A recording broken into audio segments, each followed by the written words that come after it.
주신 하나님의 말씀은 신약성경 마가복음 11장 1절에서 14절까지 말씀입니다. 신약성경 72쪽에 있는 마가복음 11장 1절에서 14절까지 말씀입니다. 마가복음 11장 1절에서 14절까지 말씀 제가 한 절 여러분 한 절 교독하겠습니다. 제가 먼저 읽겠습니다.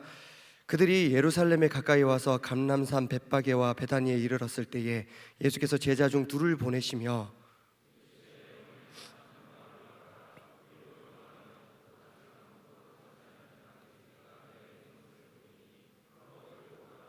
만일 누가 너희에게 왜 이렇게 하느냐 묻거든 주가 쓰시겠다 하라. 그리하면 즉시 이리로 보내리라 하시니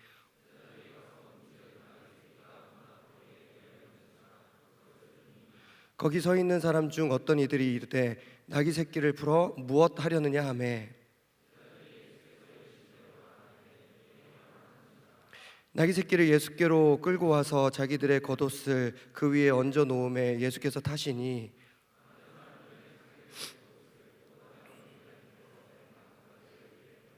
앞에서 가고 뒤에서 따르는 자들이 소리 지르되 호산나 찬송하리로다 주의 이름으로 오시는 이여.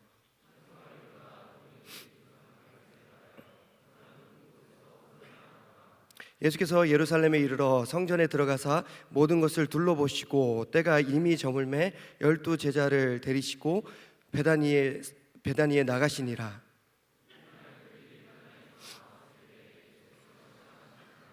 멀리서 잎사귀 있는 한 무화과 나무를 보시고 혹 그 나무에 무엇이 있을까 하여 가셨더니 가서 보신즉 잎사귀 외에 아무것도 없더라. 이는 무화과의 때가 아님이라. 예수께서 나무에게 말씀하여 이르시되 이제부터 영원토록 사람이 내게서 열매를 따먹지 못하리라 하시니 제자들이 이를 듣더라. 아멘. 네, 이 말씀으로 강하고 담대하라 부르심의 타이밍이라는 제목으로 말씀을 잠시 전하겠습니다.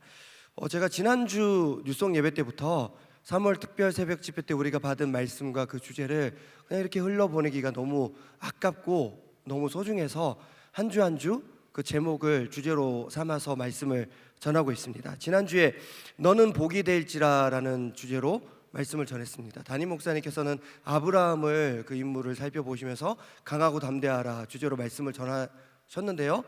저는 세리였던 레위인 마태 그 인물을 살펴봄으로 강하고 담대하라 그 주제를 살펴보았습니다. 너는 복이 될지라 너는 복이 될지라 살펴보았습니다. 오늘은 두 번째 주제죠. 강하고 담대하라를 다루겠습니다. 담임 목사님께서는 이 강하고 담대하라 주제로 누구를 다루셨냐면 모세의 수종자 여호수아에 대해서 다루셨습니다. 제가 이렇게 그냥 물어보면 기억이 안 나실 수도 있겠지만 여호수아에 대해서 다룬 것은 기억하시죠? 네.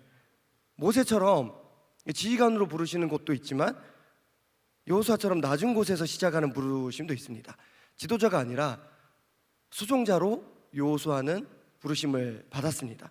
그리고 여호수아에게는 모세와 같은 극적인 체험도 별로 없었습니다. 모세는 10가지 재앙을 직접 이렇게 했고 또 홍해를 가르고 여러 가지 기적이 있었는데 여호수아에게는 그런 극적인 체험도 없었습니다. 그러나 일상적이고 평범한 그곳에서도 우리를 부르신 하나님의 뜻은 여전히 존재하고 있었습니다. 비록 낮은 자리였죠. 수종자의 자리였죠. 주인공이 아니라 보조자의 자리였지만 이 여호수아를 향한 하나님의 부르심도 위대한 부르심이었습니다. 그리고 여호수아 하나님과의 직접적인 만남은 모세가 하나님을 만났던 것처럼 그렇게 없었지만 여호수아는 수종자의 자리로 불러주셨으니까 모세에게 최선을 다했죠. 그리고 결국 하나님께로부터 직접 이렇게 인정을 받았는지 모르겠지만 모세로부터 인정을 받게 됩니다. 결국 모세 다음 때 이스라엘의 지도자가 됩니다. 그러므로 우리는 부르심 앞에서 강하고 담대해야 한다고 담임 목사님 말씀해 주셨습니다. 여기서 강하고 담대해야 된다. 이것은 뭐 우리 강단이 있는 태도 이것도 맞지만 우리를 향한 부르심을 믿고 확신하는 것이 강하고 담대하다는 것이다. 좌우로 치우치지 말고 하나님 우리를 부르셨어. 믿고 그대로 가. 그게 강하고 담대하다라는 뜻이라고 말씀해 주셨습니다. 우리도 마찬가지입니다. 비록 낮은 자리를 할지라도 우리는 그 부르심을 붙들어야 할 줄로 믿습니다. 때때로 우리를 향한 부르심 가운데 어려운 일을 만나게 되겠죠.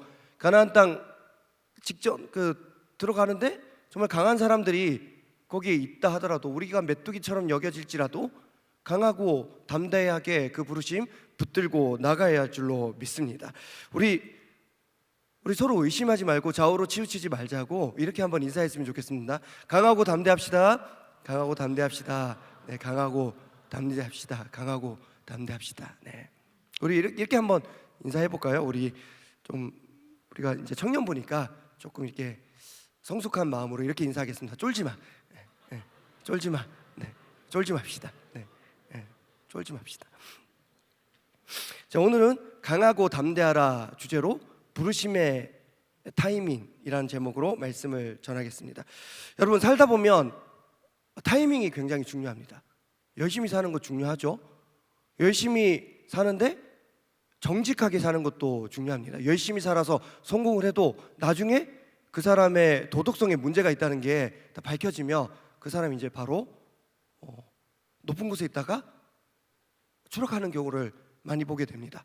그런가 하면 믿는 우리들은 잘 믿으면서 사는 것도 굉장히 중요합니다. 열심히 사는 거 중요하죠. 정직하게 사는 거 중요하죠. 그런데 잘 믿는 것 중요합니다. 그런데 그에 못지않게 타이밍도 중요합니다. 정말 열심히 살았는데 타이밍이 맞지 않으면 성공하지 못하는 사람들이 있습니다. 그래서 타이밍이 맞지 않으면 어떤 사람은 저 사람은 시대를 앞서갔어 이런 얘기를 듣습니다. 또 어떤 사람은 저 사람은 좀 시대에 뒤처지는 것 같아 이런 얘기를 듣습니다. 시대를 앞서갔다, 이거 칭찬 같죠.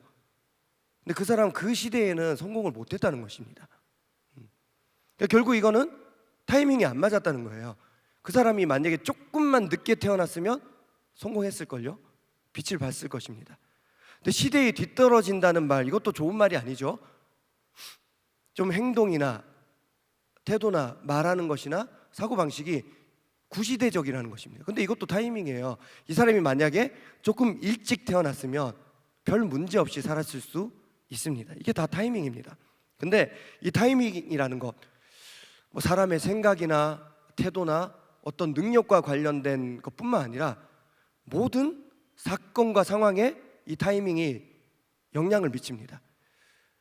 어떤 사람은 집을 살 때 쌀 때 사서 비쌀 때 팝니다. 여러분들 이런 사람 되시기를 축복합니다.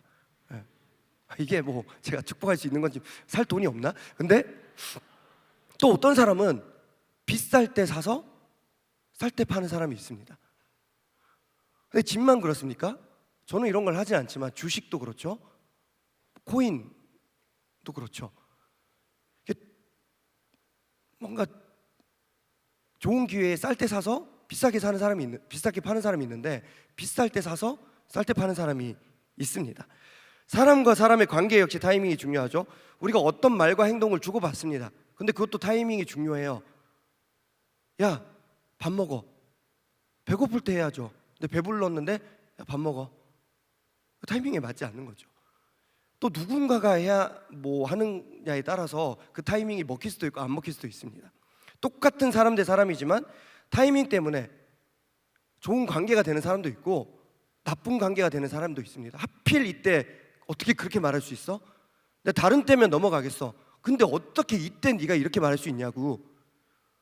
그런데 또 위로가 되는 말도 마찬가지입니다. 야, 오늘 네가 나한테 그 말 안 했으면 나 진짜 힘들 뻔했는데 고맙다. 어떻게 너 내 마음에 들어와 봤니? 진짜 고마워. 이게 다 타이밍이거든요. 제가 운전해서 다닐 때 주로 라디오를 듣는 편입니다. 제가 찬양을 정말 많이 듣는 편인데 가끔 가요를 듣습니다. 그래서 이런 사연으로 들었는데요. 한 여학생이 자기 사연이라고 소개했어요. 그 여학생이 대학생인데 늘 도서관에서 살았대요. 집이 도서관이 아니라 도서관에서 늘 공부를 열심히 하던 그런 여학생이었대요. 근데 여학생이 그렇게 공부를 열심히 하다 보니까 남학생을 만날 겨를이 있겠습니까? 근데 끼리끼리 논다고 한 남학생이 그 여학생이 마음에 든 거예요. 그래서 그 남학생은 뭐 공부를 그렇게 하면서 그 여학생 눈에 들어왔지만 그 남학생도 이렇게 모범생이고 숙맥이다 보니까 야 따라와, 학식 먹으러 가자. 그럴 수는 없고 좀 고백을 이렇게 했대요. 매일 그 여학생 화장실에 갔거나 자리를 비우면 그 자리에 비타민을 하나씩 놔뒀대요. 네. 비타민 하나씩. 그게 고백의 방식이었던 거예요. 어때요? 이런 고백의 방식이 자매들은 어때요? 괜찮아요? 네. 네. 사드세요. 비타민 얼마 안 합니다. 기다리지 말고 사 먹으면 됩니다. 남자분들 이게 뭐 이게 실패했습니다. 이 방법. 제가 근데 이게 몇 달을 그렇게 하니까 공부만 알더니 여학생의 마음이 열렸대요. 그런데 그 여학생은 이제 기다리게 되고 이제 누가 주는지도 확인을 했죠. 그래서 언제 고백하나 기다리게 됩니다. 근데 여학생은 마음이 점점 열리는데 남학생 입장에서는 몇 달을 그렇게 비타민을 하나씩 놨는데 반응이 없으니까 마음이 점점 어려워지는 거죠. 결국 어떻게 됐냐? 남학생은 매일 그렇게 비타민을 사러 갔다가 약국에서 일하는 알바 여학생이랑 교제를 시작하게 됐고, 여학생은 비타민 과다 복용에 전설적인 이야기가 있습니다. 제가 이 이야기 듣고 되게 웃다가 그 자매를 위해서 기도도 했었습니다. 이것도 타이밍이 안 맞았던 거죠. 여학생이 좀만 더 일찍 마음을 열었더라면, 남학생이 조금만 더 기다려줬더라면 잘 될 수 있었거든요. 네. 비타민이 아니라 뭐 밀크시슬 이런 것 좀 했었으면 좋았을까? 홍삼이나. 자, 오늘 우리가 함께 읽은 본문 역시 타이밍과 관련된 내용입니다. 예수님께서, 이거는 이제 종료주일에 어울리는 본문일 수도 있겠지만 그 내용이 종료주일과 관련된 제가 뭐 설교는 아니라서, 예수님께서 예루살렘에 입성하실 때에 뭘 타고 갔냐면 나귀 새끼를 타고 가셨는데, 그 입성하시던 그 타이밍에 많은 백성들이 다 환영을 했습니다. 환영할 때 뭐라고 찬양했냐면 호산나 이렇게 찬양을 하면서 예수님을 환영합니다. 근데 그 영광스러운 타이밍에 예수님께서 타신 것이 제가 방금 언급했지만 어린 낙이었습니다. 예수님 하나님의 아들이잖아요. 높은 분이시잖아요. 근데 낮고 낮은 모습으로 이 땅에 초라하게 태어나셨어요. 그런데 그 영광스러운 예루살렘 입성 장면에서도 초라하게 낙이 새끼 타고 입성을 하셨습니다. 그런데 오늘은 입성하신 예수님의 그 모습 말고 이 어린 나귀에 우리가 좀 더 집중하면 좋겠습니다. 우리 오늘 본문 2절 말씀인데 우리 함께 읽겠습니다. 우리 한번 띄워주시면 함께 읽겠습니다. 시작. 이르시되 너희는 맞은편 마을로 가라. 그리로 들어가면 곧 아직 아무도 타보지 않은 나귀 새끼가 매어 있는 것을 보리니 풀어 끌고 오라. 아멘. 예수님께서 이렇게 말씀하십니다. 나귀 새끼가 매어 있는데 그 나귀 새끼가 어떤 나귀냐면 아직 아무도 타보지 않은 나귀 새끼라고. 그러니까 새끼여도 좀 큰 게 아니라 진짜 어린 거예요. 아직 아무도 타보지 않은. 여러분, 왜 아직 아무도 타보지 않았을까요? 아직 그 나귀가 누군가를 태울 타이밍이 되지 않았기 때문입니다. 나귀는 처음에는 이제 뭐 짐을 좀 실어보고, 그 다음에는 좀 어린아이를 태워보고, 그러면서 점점 훈련을 해서 나중에는 어른을 태우게 됩니다. 그런데 아직 너무 어리기 때문에 사람을 태우기에는 적합하지 않을 정도로 어린 나귀 새끼였기 때문에 이 어린 나귀는 사람을 아직 태워보지 않은 상황입니다. 나귀 새끼 입장에서는 하필 이때 예수님께서 자기를 부르신 거잖아요. 나귀 새끼 입장에서는 타이밍이 지금 좋지 않은 상황입니다. 제가 언제부터 이곳에서 설교를 하고 있냐면 작년 1월부터 이 자리에서 매주 설교를 하고 있습니다. 새 가족들께서는 잘 모르시는 분들도 계시겠지만 제가 작년 1월 그 전에는 작은 개척교회를 섬기고 있었습니다. 개척교회가 기존에 있었는데 부임한 것이 아니라 5명의 성도님들이 모여서 목회자를 기다리고 있었고, 제가 가서 처음부터 하나하나 다 세워가는 그런 시작하는 그런 경험을 하나님께서 허락해 주셨습니다. 건물 임대 계약서도 쓰고 교회 이름도 짓고 노예 가입도 하고 법인도 제가 등록을 하고 교회 통장도 만들고, 이게 진짜 말이 쉽지 하나하나가 쉽지가 않았습니다. 돌아보면 다 모든 순간에 하나님의 은혜가 있었습니다. 그런데 저희 2020년 2월에 그분들과 만나서 시작을 했는데 개척을 시작하기에 좋은 타이밍이 아니었습니다. 2020년에 뭐가 시작됐습니까? 네, 코로나가 시작됐습니다. 기존에 잘 있던 교회들도 문을 닫고 없어지는 교회들이 많았습니다. 그런데 하필 그때 새로 시작했습니다. 거리 두기로 인해서 예배가 제대로 진행되지 못할 때도 많았습니다. 1단계, 2단계, 어느 순간 2.5단계. 2.5단계는 현장 예배가 아예 없었습니다. 개척교회에 무슨 실시간 시스템이 뭐가 있겠습니까? 그래서 제가 그때는 주중에 제 휴대폰으로 제 설교하는 영상을 한 20-30분 찍어서 나름 편집을 해서 정교인 카톡방이 있었습니다. 여러분들 할렐루야. 네. 정교인 카톡방에 제 설교 영상을 뿌렸습니다. 그게 우리가 유지될 수 있는 유일한 방법이었습니다. 그런 상황 가운데 2년을 버텼습니다. 타이밍이 좋지 않았습니다. 그리고 또 한편으로는 이런 얘기를 많이 해주셨습니다. 요즘 시대는 개척하기 좋은 시대는 아니야. 좋은 시대는 다 지나갔어. 무슨 말이냐? 거기까지 갈 것도 없이 솔직히 저는 개척교회 목사가 되고 싶은 마음도 없었지만 저는 목사가 되고 싶은 마음도 없었습니다. 아버지께서 목사님이셨습니다. 올해 이제 연말에 은퇴하시는데 너무 가난하십니다. 너무 가난하셨습니다. 지금도 뭐 18년 된 차를 지금 운전하고 계신데 가난한 목사님이십니다. 저는 어린 시절도 가난하게 보냈고 저희 부모님께서는 가정보다는 항상 성도님들, 항상 교회 먼저였기 때문에 좀 부모님의 빈자리를 많이 경험을 했습니다. 그래서 저는 저와 제 여동생은 목사라는 직업은 이 세상에 있는 모든 직업 중에 최악의 직업이다. 그렇게 생각을 했습니다. 그리고 저와 여동생은 굳게 약속도 했습니다. 제 여동생 이름 보람이, 황보람. 평생 별명이 람보였습니다. 근데 보람아 우리 약속하자. 우리는 나중에 어른이 되어서 목사도 되지 말고 그의 아내도 되지 말자고. 근데 제 여동생은 약속을 지켰습니다. 근데 저는 어떻게 목사까지는 됐습니다. 이것까지는 오케이. 근데 개척교회는 진짜 일도 생각하지 않았습니다. 저희 아버지 기존 교회에 잘 계시다가 어떻게 부르심을 받고 개척을 하셨습니다. 그러고 나서 또 이거는 기존 교회와는 차원이 다른 어려움이구나 겪었습니다. 제가 교육전도사로 처음 사역했던 교회 김포공항 근처에 있는 아파트 상가 건물 지하에 있는 개척교회였습니다.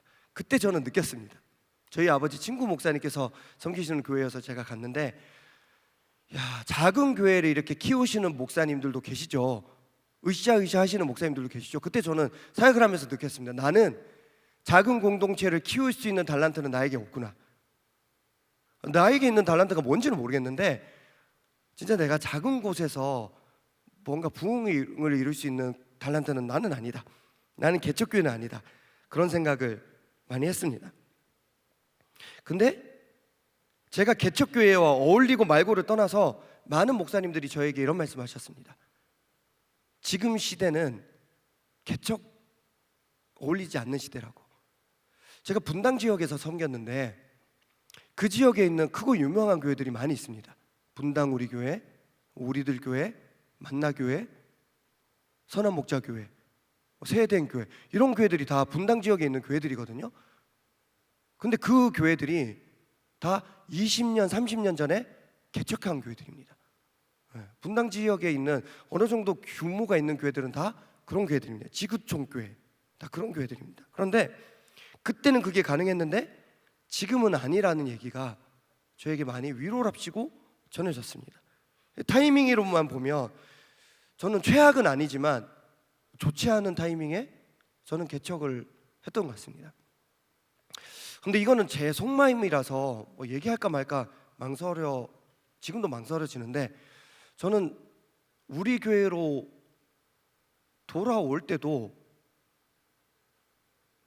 제 입장에서는 별로 좋지 않은 타이밍에 돌아왔다고 생각을 합니다. 저요? 우리 교회로 돌아가야지? 그렇게 생각하지 않았습니다. 그리워하는 마음으로 기도는 해야지 돌아갈 마음은 없었습니다. 혹시 돌아오게 된다면 좀 멋있게 돌아오고 싶었습니다. 기왕이면 좀 잘 나가고 있을 때, 좀 힘이 있을 때 돌아오고 싶었습니다. 근데 하필 제가 그 교회를 사임하기로 결심했을 때 목사님의 부르심이 있었습니다. 그렇기 때문에 저는 교회와 목사님께 뭔가 능력 있는 목사님 제가 모셨습니다, 잘하고 계셨습니다, 이런 게 아니라 좀 부족하고 도움이 필요한 목사님 우리가 돕자, 이런 느낌 같아서 저는 죄송하고 민망하고 그렇습니다. 사실 제가 오고 싶다고 연락을 드린 것도 아니고, 제가 사임하게 됐다는 소식을 이렇게 들으시고 목사님께서 감사하죠, 황 목사님 사역의 방향을 정하시기 전에 저랑 한번 식사 한번 하자고, 한번 얘기 한번 나누자고 이렇게 말씀을 해주셨어요. 그래서 저는 밥을 먹고 이런저런 얘기를 나눴는데, 제 얘기를 들으시고 목사님께서 이렇게 말씀해 주셨습니다. 황 목사님 참 고생이 많았습니다. 혹시 마음이 괜찮으면 우리 교회로 다시 돌아와서 좀 쉼과 회복이 있었으면 좋겠다고 쉼과 회복을 약속해 주셨고 청년대 학부를 맡기셨습니다. 근데 저는 웃자고 얘기한다기보다는 저는 담임 목사님께 있어서 청년대 학부는 의지가 되고 힘이고 회복인 곳 같아요. 이곳에서 진짜 피곤해도 여기서 말씀을 전하시면 목사님께서도 회복이 되시고 우리 공동체도 회복되는 것을 느낍니다. 저는 사역적으로 일은 많아도 이곳에서 저는 쉼과 회복을 누리고 있고, 제가 바라기는 저를 통해 여러분들도 쉼과 회복이 있기를 바랍니다. 근데 아무튼 저는 타이밍으로 보면 제가 원하는 타이밍에 좀 좋은 모습으로 온 것 같지는 않아서 좀 그렇습니다. 그러나 어린 나귀를 보십시오. 오늘 본문에 나오는 어린 나귀를 보십시오. 아직 때가 되지 않았습니다. 사람을 태워본 적이 없고 아직은 태울 상황이 아닙니다. 그런데 이 어린 나귀, 예수님께서 자기를 필요로 하시자 즉각 순종합니다.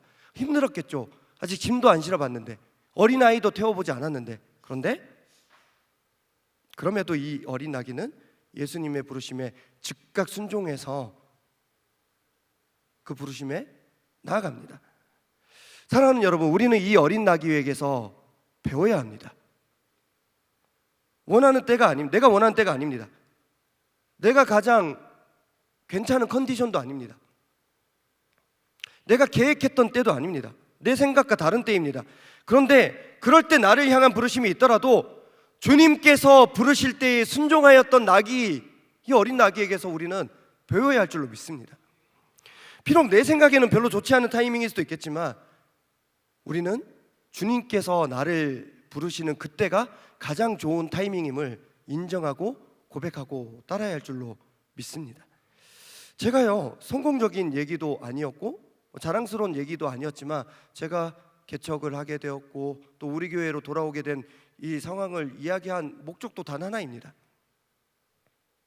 하나님의 부르심은 내 생각에 좋은 타이밍이 아닐 수도 있다는 것입니다. 저요, 별로 좋지 않은 때에 좋지 않은 타이밍에 개척을 했죠. 또 좋지 않은 타이밍에 우리 교회로 돌아왔습니다. 그런데 이번 특세 주제 찬양 하나님의 부르심, 저는 그 가사가 너무 울컥울컥한 거예요. 하나님의 부르심에는 후회하심이 없고 또 이런 가사가 있습니다. 결코 실수가 없는, 하나님의 부르심에는 후회하심이 없고 실수가 없는 줄 믿습니다. 내 타이밍보다 하나님의 타이밍이 더 정확합니다. 그러므로 우리는 내 타이밍보다 하나님의 타이밍에 더 맞춰야 할 줄로 믿습니다. 자, 그렇게 이 대견하고도 착한 어린 나귀를 타고 예수님께서 입성하셨는데요, 마침 그때 예수님께서 좀 시장하셨던 것 같습니다. 우리 본문 12절 말씀을 한번 보겠습니다. 12절 말씀 우리 함께 읽겠습니다. 시작. 이튿날 그들이 베다니에서 나왔을 때에 예수께서 시장하신지라. 아멘. 마침 배가 고프셨는데 그때 또 예수님 눈에 들어온 게 무화과 나무를 보게 된 거예요. 그래서 뭔가 열매가 있나 하고 다가가셨습니다. 근데 가까이 가셨더니 열매가 하나도 없고 무화과 나무에 잎사귀만 있는 거예요. 그럴 때 예수님께서, 그 사랑의 예수님께서 이렇게 말씀하십니다. 우리 14절 말씀입니다. 우리 14절 말씀 시작. 예수께서 나무에게 말씀하여 이르시되 이제부터 영원토록 사람이 내게서 열매를 따먹지 못하리라 하시니 제자들이 이를 듣더라. 아멘. 사랑의 예수님께서 이 무화과 나무를 저주하십니다. 그리고 이 저주는 바로 다음 날 이루어집니다. 20절 말씀 우리 함께 읽겠습니다. 우리 오늘 본문 20절 말씀 시작. 그들이 아침에 지나갈 때에 무화과 나무가 뿌리째 마른 것을 보고. 아멘. 이게 그냥 열매를 맺지 못한 게 아닙니다. 뿌리째 말랐다는 것은 이제 얘는 다시 살아날 수 없다는 것입니다. 우리 청년대학부 사무실에 꽤 큰 나무가 있습니다. 제가 볼 때 한 2년 전에 죽은 것 같아요. 계속 물을 주고 있습니다. 근데 제가 볼 때 걔는 뿌리째 마른 것 같아요. 근데 제가 이 본문을 읽을 때마다 이건 예수님 진짜 너무 심하셨다. 평상시 우리가 사랑하고 우리가 따뜻하게 느끼는 예수님과는 조금 거리가 있지 않습니까? 우리가 믿는 예수님 사랑의 예수님이죠. 용서의 예수님이잖아요. 근데 열매가 없다고 다음에 열매 맺으면 되지, 그게 아니라 저주하십니다. 제가 오늘 그 1시부터 3시 사이에 또 어떤 팀을 만났는데 제가 밥 사주려고 만났거든요. 근데 먼저 계산을 하고 기다리고 있더라고요. 그래서 제가 기도했습니다. 다음에 만날 때 이런다면 저주하여 주시옵소서. 이번에는 저주하지 않고 다음번에 또 그러면 뿌리째 마르게 하여 주시옵소서. 진짜 진심으로. 근데 우리가 평소에 사랑했던 예수님, 용서의 예수님과 너무 거리가 있잖아요. 부족해도 기다려 주시는 예수님 아니에요?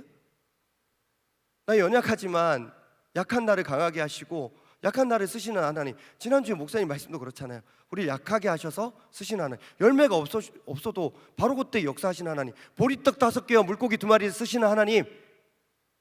그 예수님이신데 열매가 없는데 그래? 너 뒤져. 뭐 이런 우리가 평소에 알고 있던 사랑과 용서의 모습과는 너무 다릅니다. 그리고 무화과 나무 되게 억울합니다. 13절을 보시면 무화과의 때가 아니었어요. 열매 맺을 때가 아니었습니다. 13절 말씀 함께 읽겠습니다. 우리 13절 말씀 시작. 멀리서 잎사귀 있는 한 무화과 나무를 보시고 혹 그 나무에 무엇이 있을까 하여 가셨더니 가서 보신즉 잎사귀 외에 아무것도 없더라. 이는 무화과의 때가 아님이라. 아멘. 무화과의 때가 아니다. 두 가지로 설명할 수 있겠죠. 무화과가 어렸을 수도 있죠. 근데 저는 이거 같아요. 아직 제철이 아닌 거예요. 제철이 아닌데 어떻게 열매를 맺어요? 지금처럼 뭐 비닐하우스 있는 것도 아니고. 그런데 그때가 아닌데, 계절이 아닌데 무화과 나무를 저주하신 예수님, 제가 볼 때 전 너무 심한 것 같습니다. 그런데 여러분 정말 그렇습니까? 무화과 나무를 저주하셔서 죽이신 예수님 잘못하신 겁니까? 열매가 없다고, 잎사귀밖에 없다고 뿌리째 마르게 하신 예수님, 예수님이 그럼 잘못하신 겁니까? 그렇다면 아직 때가 아니었는데 부르심에 순종해서 예수님을 태우고 입성했던 그 나귀 새끼는 잘못한 겁니까? 아직 내 때가 이르지 아니하였습니다 라고 고백했음에도 불구하고 물로 포도주를 만드신 그 첫 번째 기적을 행사하신 예수님은 잘못하신 겁니까? 요즘 우리는 하나님의 때와 하나님의 뜻을 맞추기보다는 나의 때와 나의 뜻에 하나님의 때와 하나님의 뜻을 맞출 때가 너무 많습니다. 하나님의 뜻에 내 뜻을 맞추려고 하기보다는 내 뜻에 하나님의 뜻을 맞춥니다. 하나님의 때에 내 때를 맞추기보다는 내가 생각한 그 때에 하나님 때에 딱 맞춰주세요. 올해입니다, 내일입니다. 그럴 때가 너무나도 많습니다. 그래서 교회에서 어떤 직분을 받을 때도, 부르심을 받을 때도 쉽지가 않습니다. 저는 아직은 아닙니다. 지금 제 상황은 연약합니다. 저 이번 주 굉장히 바쁩니다. 저 PLT도 해야 되고요, 설교도 해야 되고요, LT도 해야 되고요. 그날 오늘 제 얘기 같은데 여러 가지 핑계거리 가운데 저를 향한 하나님의 부르심, 교회의 어떤 역할을 부여할 때 거부하고 싶을 때가 많습니다. 나를 향한 교회의 뜻보다 내 뜻이, 내 때가 더 중요하기 때문입니다. 여러분, 우리는 좀 더 잘할 수 있을 때 교회를 감당하려 해서는 안 됩니다. 잘할 자신이 있을 때 감당하는 것이 아니라 부르심 받을 때 감당하는 것이 교회 일인 줄 믿습니다. 잘할 자신 없어도 하필 지금 이때 나를 부르신 주님의 뜻에, 교회의 뜻에, 그 부르심에 순종하는 저와 여러분이 되어야 할 줄로 믿습니다. 어쩌면 우리는 아직 열매 맺지 못한 무화과 나무 같은 사람일 수도 있습니다. 제철이 아닐 수도 있습니다. 그러나 그때 주님이 우리를 부르시면 우리의 있는 모습 그대로 주님께 나아가야 할 줄로 믿습니다. 열매를 못 맺더라도 우리가 가진 잎사귀로 주님께 그늘이 되어 드릴 수도 있고, 내가 가진 잎으로 차를 우려 드릴 수도 있습니다. 어쨌든 지금 나를 부르시면 내가 생각할 때는 나는 아닌 것 같아도 주님께서 하시겠지, 그런 마음으로 나아가는 우리가 되어야 할 줄로 믿습니다. 어쩌면 지금 당장 우리 주님께 아무것도 해드릴 수 없을 수도 있습니다. 그렇다 하더라도 나중에, 내일, 다음 달에, 내년에 나아가기보다는 지금 나를 부르셨으면 지금 주님께 나아가는 우리가 되어야 합니다. 부족한 모습 그대로 지금 주님께 나아가는 것이 더 낫습니다. 사실 톡 까놓고 예수님께서 우리에게 필요하신 것이 뭐가 있습니까? 주님은 이미 다 갖고 계십니다. 그러나 작은 것 하나라도 우리와 함께 하기를 원하시기 때문에 우리를 부르시는 줄 믿습니다. 작은 것 하나라도 주님께서 부르실 때 나는 작지만 주님께 나아가야 할 줄로 믿습니다. 지난 주일 목사님께서 하나님께서 사용하시는 힘의 법칙이라는 제목으로 법칙 5가지를 말씀하셨습니다. 제가 요약해서 말씀드리겠습니다. 우리의 힘에는 유통기한이 있습니다. 우리가 우리의 힘을 빼지 않으면 하나님께서 우리의 힘을 빼십니다. 시간의 힘을 빼야 됩니다. 빼앗겼다고 생각하는 시간을 통해서도 하나님께서 우리를 만드시고 역사하십니다. 잘해야겠다는 힘을 빼야 합니다. 너무 잘하려고 하지 말고 하나님의 은혜를 구해야 된다, 이런 말씀을 하셨습니다. 그래서 담임 목사님 토요일 저녁에 설교 준비가 안 끝났습니다, 큰일 났습니다, 그렇게 하셨을 때 원로 목사님께서 이렇게 말씀하셨죠. 잘하려고 하지 마라, 나보다 잘하려고 하지 마라, 이런 말씀을 하셨습니다. 5번째, 우리의 힘은 하나님의 능력임을 고백해야 한다. 이 5가지. 저는 지난 주일 말씀 내용이 오늘 우리가 함께 나누고 있는 말씀 내용과 결코 다르지 않다고 생각합니다.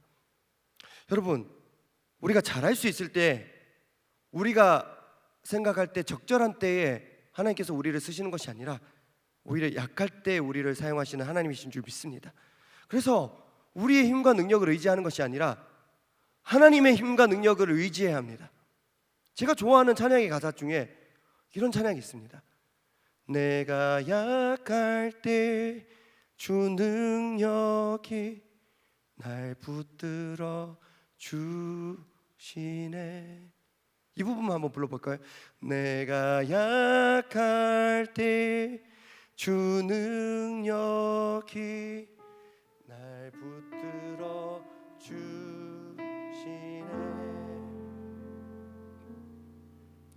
사랑하는 여러분, 내가 힘이 빠졌을 때 주님의 능력이 우리를 붙들어 주시는 줄 믿습니다. 하나님 어떤 사람을 쓰십니까? 광야에서 40년 동안 숨어 살던 모세를 쓰십니다. 아버지와 형들에게 무시받던 그 초이스 되는 상황 가운데 그 자리에 있지도 못하던 다윗을 쓰십니다. 감옥에 있던 요셉을 쓰십니다. 형을 피해 도망가다가 돌베개 베고 자던 야곱을 쓰십니다. 밤새 물고기 한 마리 못 잡던 베드로를 쓰십니다. 보리떡 5개와 물고기 2마리 갖다 바쳤던 어린아이를 쓰십니다. 좀 잘났다고 여기 있는 사람들 다 먹을 것 나눠도 200데나리온의 떡이 모자랍니다. 그렇게 말하던 빌립을 쓰시는 게 아니라 진짜 초라한 도시락을 들어서 쓰십니다. 제가 이번 주가 정말 많이 쳐주세요. 치다가 안 치는 거 뭐예요? 타이밍이. 저는 이번 주가 정말 제 개인적으로는 조금 혹독했던 타이밍, 그랬던 것 같아요. 교회에서 저에게 감사하게도 저를 이렇게 보내주셨고 제가 쓰임 받았지만 사역이 좀 있었어가지고 부담도 되고 그랬습니다. 그런데 제가 이 부분은 제가 올라오기 직전에 제가 찬양 시간에 반성하는 마음으로 끄적인 부분이에요. 제가 올해 첫 설교 제목을 순조로운 종이란 제목으로 말씀을 전했거든요. 아브라함의 종 주여 순조롭게 가게 하여 주시옵소서. 근데 우리는 순조로운 종이 되어야 되겠다고, 하나님께서 쓰실 때 편하게 쓰임받는 종이 되어야 되겠다고 그렇게 고백했고, 또 오늘 설교의 맥락도 부르심의 타이밍, 내 뜻과 내 타이밍에 맞지 않아도 주님 부르실 때 우리가 쓰임 받아야지, 그 말씀 전하려고 준비하고 있어놓고 제가 마음이 불평이 가득 찼거든요. 가득 차진 않았어도 불평이라기보다는 부담스러웠습니다. 설교 준비해야 되는데, PLT 준비해야 되는데, 신방해야 되는데, 장례 가야 되는데, LT 준비해야 되는데. 회개했습니다. 내 생각과 내 뜻과 내 때보다 교회가 나를 어느 곳으로 부를 때 아멘하고 걸어가는 것이 더 맞다는 것을 다시 한번 30분 전에 깨닫게 됩니다. 말씀을 맺겠습니다. 사랑하는 여러분, 나의 때와 나의 뜻보다는 하나님의 때와 하나님의 뜻에 맞추는 우리가 되시기를 축복합니다. 순조로운 종이 되시기를 축복합니다. 물론 힘듭니다.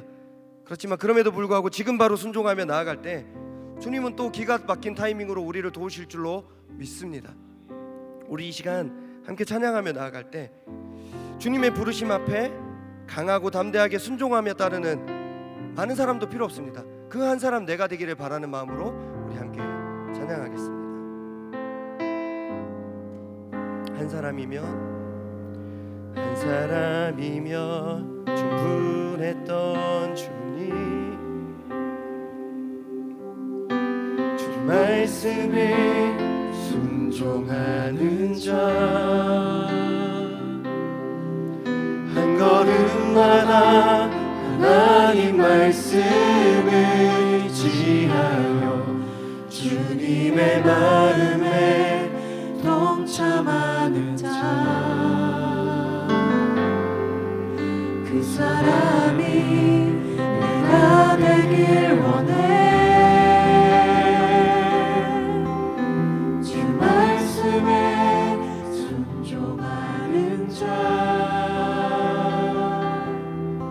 한 걸음마다 하나님 말씀을 지하여 주님의 마음에 동참하는 자. 한 사람이면 충분했던 주님, 한 사람이면 충분했던 주님, 지금 이 시간 바로 당신을 부르십니다.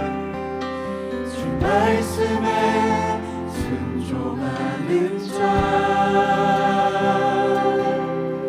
한 걸음마다 하나님 말씀을 지하여 주님의 마음에 동참하는 자, 그 사람이 내가 되길 원해.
사람이 내가 되길 원합니다. 그 사람이 내가 되길 원해.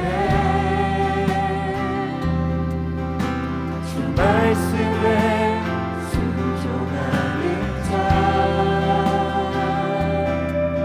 한 걸음마다 하나님 말씀을 지하여 주님의 마음에 동참하는 자. 나를 향한 계획, 나를 향한 계획, 우리는 다 알 수 없습니다. 주님이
나의 뜻이 아니라 주님의 뜻 선하시며 언제나 함께 하시네. 주를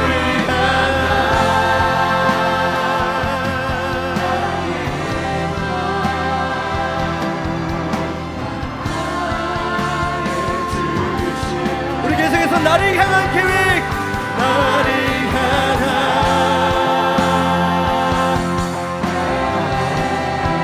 내가 믿는 하나님이 잘하시며 주를 향한 나의 삶 전심으로 주께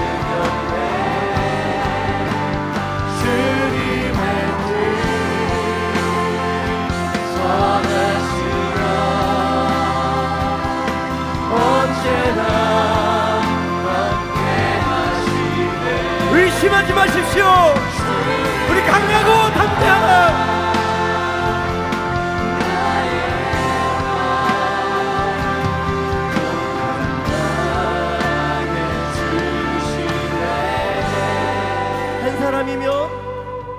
한 사람이면 충분했던 주님, 주 말씀에 순종하는 자, 한 걸음마다 하나님 말씀을 지하여 주님의 마음에 동참하는 자. 그 사람 내가 되길 원합니다. 그 사람이 내가 되길 원해. 주 말씀에 순종하는 자, 한 걸음마다 하나님 말씀을 지하여 주님의 마음에 동참하는 자. 우리 이 시간 함께 기도하길 원합니다. 저는요, 목사님께서 그리고 교회에서 저에게 어떤 임무를 이번 주에 맡기셨을 때 제 때에 맞지 않아서 제 상황에 좀 촉박해서 이건 아니라고 생각했던 것 같습니다. 제가 목사님을 조금이라도 돕자고 우리 교회에 왔는데 순조로운 종이라는 제목으로 말씀을 전하기까지 했는데 제가 그러고 있더라고요. 여러분, 우리를 향한 주님의 부르심 앞에서 바로 그때 그 순간 여러분들의 말과 행동은 어땠습니까? 주님의 부르심이 내 타이밍에 맞지 않지만 부르심에 순종하는 한 사람이 되고 있는지, 아니면 주님의 부르심을 외면하고 무시하고 떠나버린 한 사람이 되고 있습니까? 우리 시간 기도할 때 하나님, 강하고 담대한 믿음을 허락하여 주시옵소서. 내가 약할 때 오히려 주님의 능력이 우리를 붙드시는 줄 믿습니다. 나를 부르시는 그때에 나는 약하지만 강하고 담대하게 그 타이밍에 순종하며 주님께서 쓰시는 한 사람이 되게 하여 주시옵소서. 주여, 세 번을 짓고 기도하겠습니다. 주여, 주여, 주여.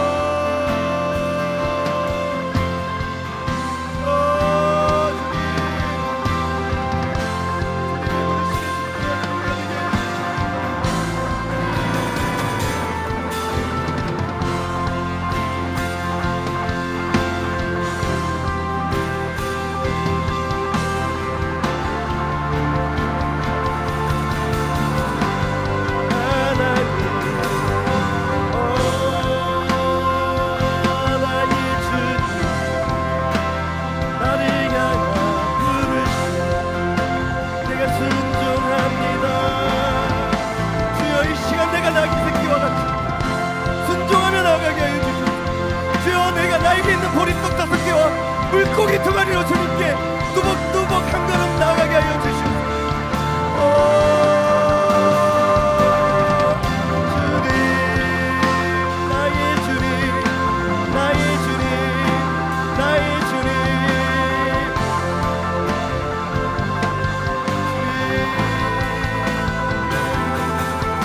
주님을 향한 나의 맘, 주여, 주를 더욱더 붙들고 나아갈 수 있도록 도와주시옵소서. 주여, 내 생각이 끝이 아니게 하여 주시옵소서. 주여, 그 어린 나귀 새끼에게 주님을 태울 힘과 능력이 없었지만 주님께서 그 나귀에게 능력을 주신 줄 믿습니다. 하나님, 우리를 향한 주님의 뜻과 부르심합니다. 주여, 오늘도 능력을 더해 주시니 감사합니다. 하나님,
주님의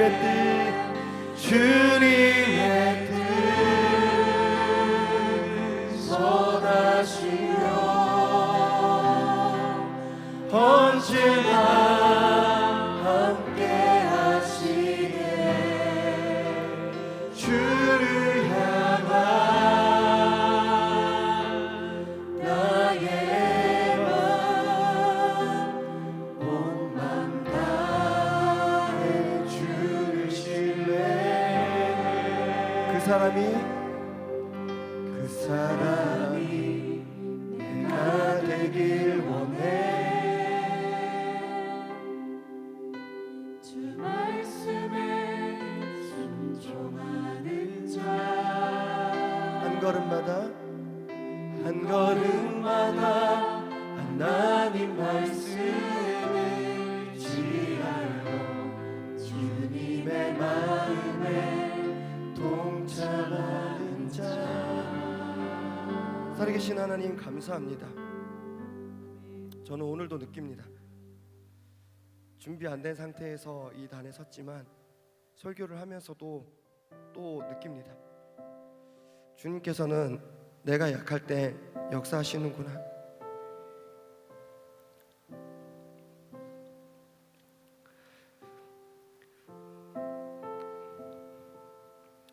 주님, 우리 사랑하는 우리 청년들 한 사람 한 사람 붙들어 주시고, 기도의 응답이 필요한 때가 있습니다.